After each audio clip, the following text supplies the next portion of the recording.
ಎಷ್ಟೇ ಸಮುದ್ರ ಅಗಲ ಉದ್ದ ಆಳ ಇದ್ದರೂ ಅದು ಭೂಮಿಯ ಮೇಲಿದೆ. ಅದಕ್ಕೆ ನೀನು ದೊಡ್ಡವನಲ್ಲ, ನಾನು ದೊಡ್ಡವನು. ಭೂಮಿ ಹೇಳ್ತು ನಾನು ದೊಡ್ಡವನು.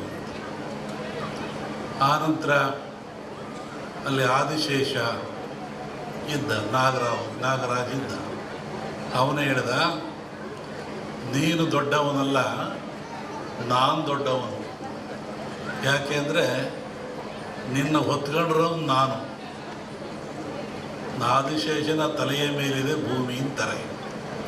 ನೀನೇನು ದೊಡ್ಡವನಾಗ್ತೀಯ? ನಾನು ದೊಡ್ಡವನು, ನಿನ್ನ ಹೊತ್ಕೊಂಡಿದ್ದೀನಿ ಅಂತ. ಆಮೇಲೆ ಪಾರ್ವತಿ ಹೇಳಿದ್ಲು,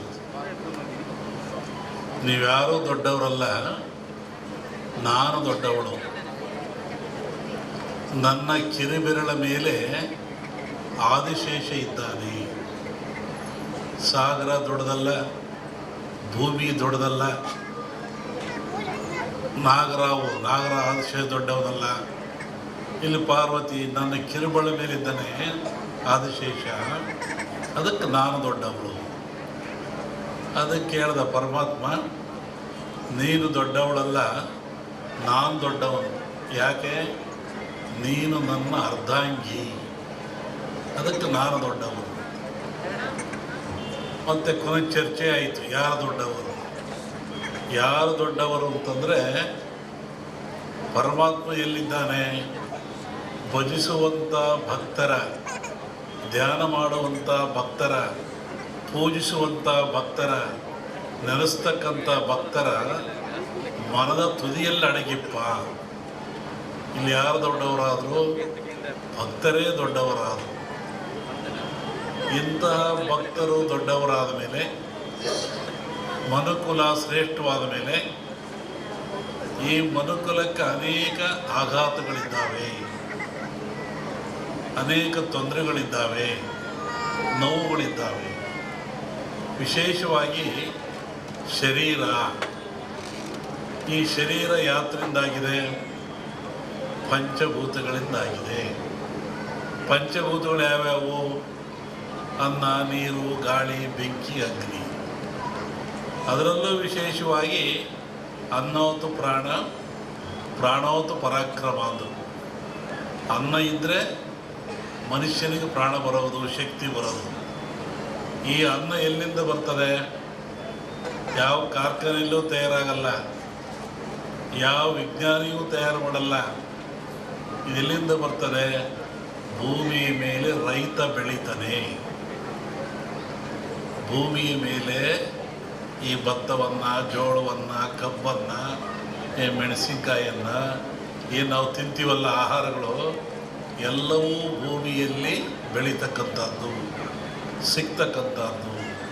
ನಾವೇನಿವತ್ತು ಗಿಡಮೂಲಿಕೆ ಆರಾಧನೆ ಹೋಮ ಮಾಡಿರಲ್ಲ, ಇದೆಲ್ಲಿಂದ ಬಂತು ಅಂದರೆ ಗಿಡಗಳಿಂದ, ವೃಕ್ಷಗಳಿಂದ, ಬಳ್ಳಿಗಳಿಂದ ಇದು ಬಂದಿರತಕ್ಕಂಥದ್ದು. ಅಂದಮೇಲೆ ಈ ಧನ್ವಂತರಿ ಯಾಗ, ಧನ್ವಂತರಿ ಹೋಮ ಇವೆಲ್ಲವೂ ಸಹಿತ ಮನುಷ್ಯನ ಉದ್ಧಾರಕ್ಕಾಗಿ, ದೇಹದ ಏಳಿಗೆಗಾಗಿ ಸದೃಢವಾಗಿರಬೇಕು. ಮನುಷ್ಯ ಶಕ್ತಿಯುತವಾಗಿರಬೇಕು, ಸದೃಢವಾಗಿರಬೇಕು, ಚಿಂತನ ರಹಿತನಾಗಿರಬೇಕು, ಯೋಗ್ಯವಾದ ಮನಸ್ಸುಳ್ಳವನಾಗಿರಬೇಕು. ಇದಕ್ಕಾಗಿ ಇವೆಲ್ಲವೂ ನಮಗೆ ಬೇಕು. ಇದನ್ನು ಕೊಟ್ಟವರು ಯಾರು?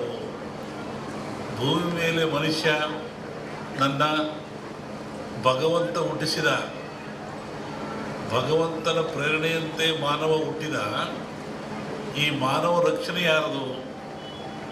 ತಂದೆ ಕೆಲಸ ಏನು? ತಾಯಿ ಕೆಲಸ ಏನು? ಜೋಪಾನ ಮಾಡೋದು, ಬೆಳೆಸೋದು, ಒಳ್ಳೆ ವಿದ್ಯೆಯನ್ನು ಕೊಡೋದು, ನೀತಿಯನ್ನು ಕಲಿಸೋದು, ತಿಳುವಳಿಕೆ ಕೊಡೋದು, ಸಂಸಾರಕ್ಕೆ ಸೂಕ್ತಗಳನ್ನು ಕೊಟ್ಟು ಆದರ್ಶ ವ್ಯಕ್ತಿಯನ್ನಾಗಿ ಮಾಡ್ತಕ್ಕಂಥದ್ದು. ಇಲ್ಲಿ ಭಗವಂತ ಮನುಷ್ಯರನ್ನು ಹುಟ್ಟಿಸಿದ ಮೇಲೆ ಅವನಿಗೆ ಬೇಕಾಗುವ ಎಲ್ಲ ಸವಲತ್ತುಗಳನ್ನು ಕೊಡಬೇಕು. ಅವನು ಯಾವ ಸವಲತ್ತು ಕೊಟ್ಟ? ವಿಶೇಷವಾಗಿ ಆಯುಷ್ಯು, ಆರೋಗ್ಯ. Wealth is lot, something is lot. Money is lot, something is lot.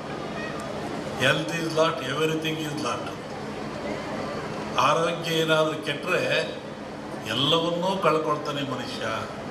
ಏನಿದ್ರೇನು, ಆರೋಗ್ಯ ಭಾಗ್ಯ ಇಲ್ಲದೆ ಹೋದರೆ ಆಯುಷ್ಯ ರೇಖೆ ಇದ್ದೇನು, ಸಂಪತ್ತು ರೇಖೆ ಇದ್ದೇನು. ಆರೋಗ್ಯ ಇಲ್ಲದವ್ರು ಏನು ಮಾಡ್ತಾನೆ? ಏನೂ ಮಾಡೋಕ್ಕಾಗಲ್ಲ. ಹಾಗಾಗಿ ಭಗವಂತನ ಪ್ರೇರಣೆ ಇಂತಹ ಗಿಡಮೂಲಿಕೆಗಳನ್ನು ಮನುಷ್ಯನಿಗೆ ವರವಾಗಿ ಕೊಟ್ಟ. ಇದನ್ನು ತಿಂದು ನೀನು ಉಪಯೋಗ ಮಾಡಿಕೊಂಡು ಸದೃಢವಾಗಿ ಬಾಳು, ಆರೋಗ್ಯವಂತನಾಗಿ ಬಾಳು, ಭೂಮಿಯ ಮೇಲೆ ಸದಾಕಾಲ ಎಂದು ಒಳ್ಳೆಯದನ್ನು ಮಾಡು ಅಂತೇಳಿ ಇಂತಹ ಗಿಡಮೂಲಿಕೆಗಳನ್ನು ಕೊಟ್ಟ ಭಗವಂತ. ಇದು ಇವುಗಳ ಹಿಂದೆ ಹೋಗ್ತದೆ. ಸಮುದ್ರ ಮಥನಾಯಿತು, ಇಲ್ಲಿ ಬರೆದಿದ್ದೀರಾ, ಸಮುದ್ರ ಮಥನಾಯಿತು. ಸಮುದ್ರ ಮತ ರಾಕ್ಷಸರು ದೇವತೆಗಳು ಆದೇಶ ಕಟ್ಟಿ ಹೇಳಿದ್ರು.